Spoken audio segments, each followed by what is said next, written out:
एक दिन एक औरत अपने घर के बाहर आई और उसने 3 संतों को अपने घर के सामने देखा।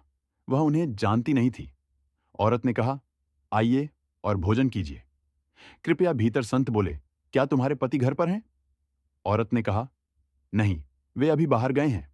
संत बोले, हम तभी भीतर आएंगे जब वह घर पर हों।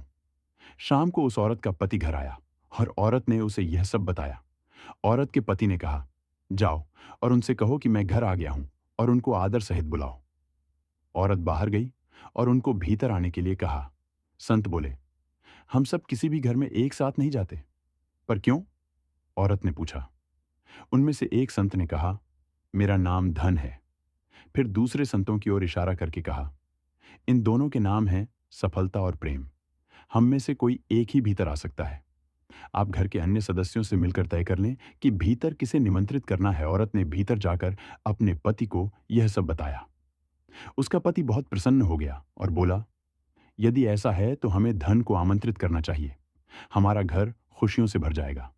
लेकिन उसकी पत्नी ने कहा, सफलता को आमंत्रित करना चाहिए। मुझे लगता है कि हमें उनकी बेटी दूसरे कमरे से यह सब सुन रही थी। वह उनके पास आई और बोली, मुझे लगता है कि हमें प्रेम को आमंत्रित करना चाहिए। प्रेम से बढ़कर कुछ भी नहीं है।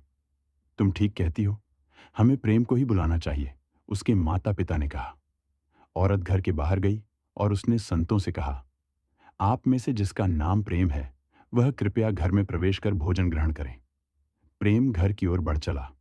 बाकी के 2 संत भी उनके पीछे चलने लगे। औरत ने आश्चर्य से उन दोनों से पूछा, मैंने तो सिर्फ प्रेम को आमंत्रित किया था, आप लोग भीतर क्यों जा रहे हैं? उनमें से एक ने कहा, यदि आपने धन और सफलता में से किसी एक को आमंत्रित किया होता तो केवल वही भीतर जाता। आपने प्रेम को आमंत्रित किया है। प्रेम कभी अकेला नहीं जाता। प्रेम जहां जहां जाता है, धन और सफलता उसके पीछे जाते हैं। परिवार में प्रेम है तो सूखी रोटी भी अच्छी लगती है। बिना प्रेम के चिल्ली चिकन भी स्वादहीन लगता है। वह इंसान दुनिया का सबसे गरीब इंसान है जिसके पास धन के सिवा और कुछ नहीं है।